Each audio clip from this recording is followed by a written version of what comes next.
चार ऑप्शन है मेरे सामने। वीडियो एग्जाम है, जिन बच्चों ने ग्राम सेवक भर्ती परीक्षा पर एग्जाम दे दिया और जिनके 60+ नंबर बन रहे हैं, वो सब मेंस एग्जाम में शामिल होंगे। तो क्या मुझे मेंस वीडियो की तैयारी करनी चाहिए कि नहीं करनी चाहिए? यदि आपके लिए जॉब प्रायोरिटी है और यदि आपने वीडियो एग्जाम प्री में बहुत अच्छा किया है, यदि आपकी मैथमेटिक्स रीजनिंग अच्छी है, यदि आपकी राजस्थान जीके पे पकड़ अच्छी है, यदि आपका कंप्यूटर वगैरह का नॉलेज जो है, करंट नॉलेज जो है, पढ़ने की एबिलिटी बहुत अच्छी है, तो आपको no doubt video mains exam की तैयारी करनी चाहिए। अब ये कोई सलाह थोड़ी देगा कि साहब तुझे ये करना चाहिए, ये मुझे देखना है।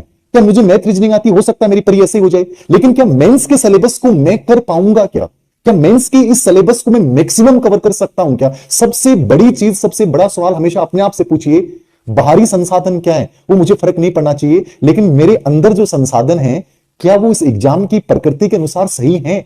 यदि मैं वीडियो एग्जाम की मेंस एग्जाम को देने के लिए और उसके पाठ्यक्रम को बहुत अच्छा कर सकता हूं, तो सबसे पहले एग्जाम जो होने वाली है वीडियो मेंस एग्जाम होने वाली है, तो मैं सबसे पहला फोकस उसी पे करूं। यदि मेरे लिए जॉब प्रायोरिटी है, ठीक है, और मेरे लिए शिक्षक भर्ती इंपॉर्टेंट नहीं है, तो मैं वीडियो एग्जाम को प्रेफर करूं, ठीक है। नंबर 2, अब मेरे सामने आता है school lecturer. RPC school lecture की मैं तैयारी करूं कि नहीं करूं? यह भी मेरा सब्जेक्ट बहुत अच्छा है, मेरा सब्जेक्ट बहुत अच्छा है, ठीक है, और मैं कुल मिला के फर्स्ट पेपर में, चाहे वो रीजनिंग वाला पार्ट हो, चाहे स्कूल मैनेजमेंट का पार्ट हो, चाहे हिस्ट्री का पार्ट हो, ये भी 3 पार्ट बहुत अच्छे से तैयार कर सकता हूं, ठीक है, और बाकी को सरसरी तौर पे नॉर्मली वे में तैयार कर सकता हूं। तो स्कूल लेक्चर से बेटर कुछ है ही नहीं। अब एक ऑप्शन होता है कि रीट लेवल फर्स्ट के पास एक ही ऑप्शन होता है कि या तो वीडियो की तैयारी करें, या पटवारी की तैयारी करें, या वो रीट की तैयारी करें, लेवल फर्स्ट वालों के पास। तो लेवल फर्स्ट का यदि कोई बच्चा है तो उसके सामने सर्वश्रेष्ठ ऑप्शन क्या हो सकता है? उसके सामने बेस्ट ऑप्शन यही है कि वो रीट के ऊपर जाए, वो रीट के ऊपर जाए। लेवल फर्स्ट वाले को तो सोचना ही नहीं है, मुझे तो रीट थर्ड ग्रेड टीचर की तैयारी करनी है, पहला पर्सन रीट लेवल फर्स्ट। लेकिन यदि आप रीट लेवल सेकंड हैं तो आपके सामने 3 ऑप्शन खुलते हैं। मेरे सामने थर्ड ग्रेड भर्ती भी देखनी है, मेरे सामने वीडियो एग्जाम भी है, मेरे सामने सेकंड ग्रेड एग्जाम भी है, मेरे सामने फर्स्ट ग्रेड एग्जाम है। अब मेरे से इतने सारे सवाल आप लोग पूछते हो, गुरुजी आप बता दो, जो आप कहोगे मैं वही तैयारी कर लूंगा। क्या मेरे कहने से आप ये मान लोगे कि आप उसके लिए एलिजिबल हैं? वीर सिंह सर हो या कोई भी यूट्यूबर हो, कोई भी टीचर हो, क्या उस पर आपको विश्वास है? मान लिया, लेकिन वो कैसे जान पाएगा कि तुम्हारे अंदर एबिलिटीज क्या है, तुम्हारा नजरिया क्या है? ये पर्सन, कभी किसी टीचर के आधार पर डिसीजन मत लीजिए, ये पर्सन का निदान कीजिए अपनी योग्यता के आधार पर। यह भी मैंने कहा कि मेरा सब्जेक्ट बहुत अच्छा है, स्ट्रॉन्ग है, मैं कर सकता हूं। 11 12 की किताबों को देखा मैंने, सिलेबस को देखा, ठीक है, और उसके बाद मुझे फर्स्ट पेपर, इन दोनों में संतुलन बना के चलना है। तो स्कूल लेक्चर से बेटर कोई ऑप्शन ही नहीं है आपके सामने सेकंड लेवल वालों के पास। अब मान लीजिए कि मुझे मैथ रीजनिंग कभी आती नहीं है, इंग्लिश मुझे कभी समझ में आती नहीं है, हिस्ट्री मुझे कभी याद होती नहीं है, सब्जेक्ट मेरा नॉर्मल है, तो फिर मुझे क्या सोचना चाहिए? फिर मुझे सोचना चाहिए कि सेकंड ग्रेड भी एक ऑप्शन हो सकता है। सेकंड ग्रेड का एक सिलेबस संतुलित होता है, जहां आपको मैथ रीजनिंग का फर्स्ट पेपर में आपको केवल राजस्थान इतिहास, कला, संस्कृति और साइकोलॉजी से सामना करना है, एक नॉर्मल पाठ्यक्रम है, और सब्जेक्ट में वैकेंसियां लगभग उतनी आती हैं। क्योंकि लेवल सेकंड के आप हो तो आपके सामने थर्ड ग्रेड में भी उतनी वैकेंसी आनी है, थर्ड ग्रेड में भी कितनी आनी है? उतनी वैकेंसी आनी है। जैसे आज आप एसएसटी वगैरह, हिंदी वगैरह की पोस्टें देखेंगे, संस्कृत वगैरह पोस्ट देखेंगे, तो 900 से लेकर 3000 के बीच में है, इंग्लिश को छोड़ के सबकी पोस्टें इतनी है लेवल सेकंड में। तो इतनी पोस्टें तो सेकंड ग्रेड और स्कूल लेक्चर में भी आ रही हैं। तो आपको यह देखना है कि मेरे लिए बेटर क्या है। क्या यदि मैं महा बेटर कर सकता हूं तो मैं भीड़ से बहुत अलग हो जाऊंगा। अब मुझे यह देखना है कि फर्स्ट पेपर और सेकंड पेपर, उन दोनों में बेटर परफॉर्मेंस कैसे कर पाऊं। अब कई पर्सन, पहला प्रश्न होता है, गुरुजी एग्जाम पहले कौन से की होगी? ये कोई नहीं जानता एग्जाम पहले किसकी होगी। अब जैसे मान लीजिए मुख्यमंत्री महोदय जी ने कहा कि साहब 14-15 मई को रिट होगी।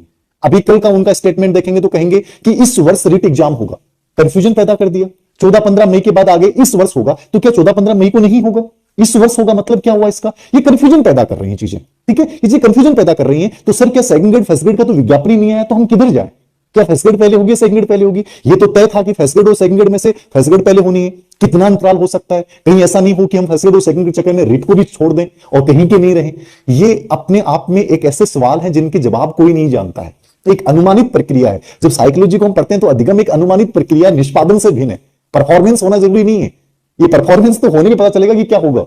ये सिर्फ एक अनुमानित प्रक्रिया है, ठीक है। तो अनुमानित क्या है? अनुमानित यही है कि फिलहाल की संभावना ये है कि रिट पहले हो सकता है, लेकिन उसके ऊपर भी कल का जो मुख्यमंत्री महोदय जी का स्टेटमेंट है वो कंफ्यूजन पैदा कर रहा है। इस वर्ष रिट होगी। नंबर 2, क्या रिट में फर्स्ट पेपर और सेकंड पेपर 2 होंगे? क्योंकि पहले इन्होंने चेंज किए नियमों में, और नियमों में चेंज ये कहता है कि हम रिट के पहले रिट एग्जाम आयोजित करेंगे, उसके बाद एक एग्जाम और आयोजित करेंगे। हो सकता है रिट के अंक बाहर उसमें जोड़ दें, लेकिन ये क्लियर भी नहीं कर रहे हैं क्या ऐसा होगा।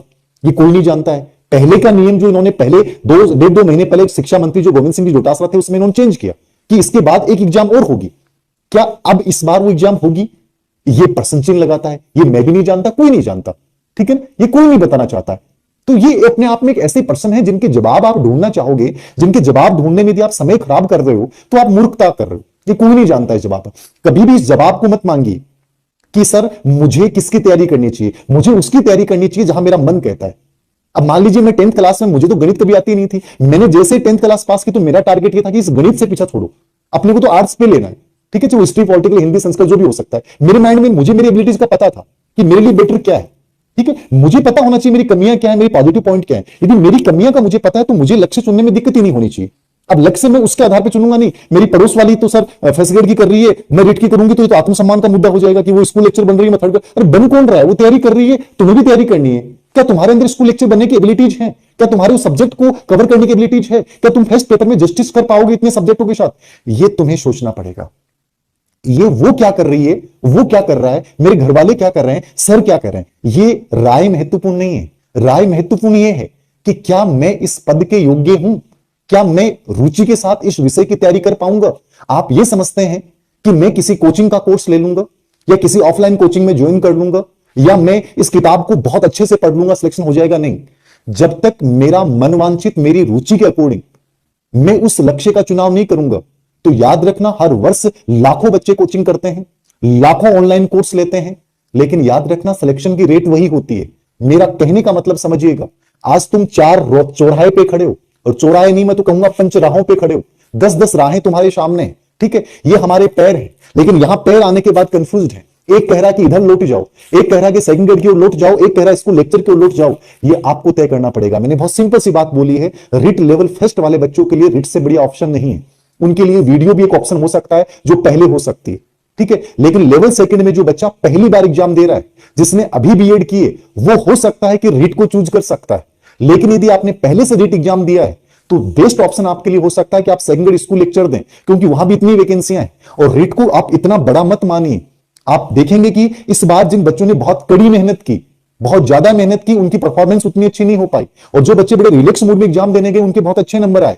तो कहने का मतलब क्या है, यदि आप 1.5 से 2 महीने भी, मान लीजिए कि स्कूल लेक्चर और सेकंड ग्रेड का टाइम टेबल बहुत लेट आता है, तो आपके पास ऑप्शन रहेगा कि आप पहले रीट एग्जाम को 1.5 से 2 महीने कवर कर लें। लेकिन आप ये सोचते हैं कि रीट में सर मुझे संस्कृत कभी आती नहीं है, ठीक है, मुझे तो सर ये हिंदी समझ में ही नहीं आती है मेरे सब्जेक्ट के अलावा, तो फिर आपके लिए रीट इतनी बेनिफिट वाली नहीं है। कि बहुत से बच्चों के संस्कृत में इस बार नंबर बहुत कम आए, 30 में से 18-17 नंबर पे रह गए, तो कहीं ना कहीं वो प्रॉब्लम है। तो क्या आप उससे निजात पा पाएंगे?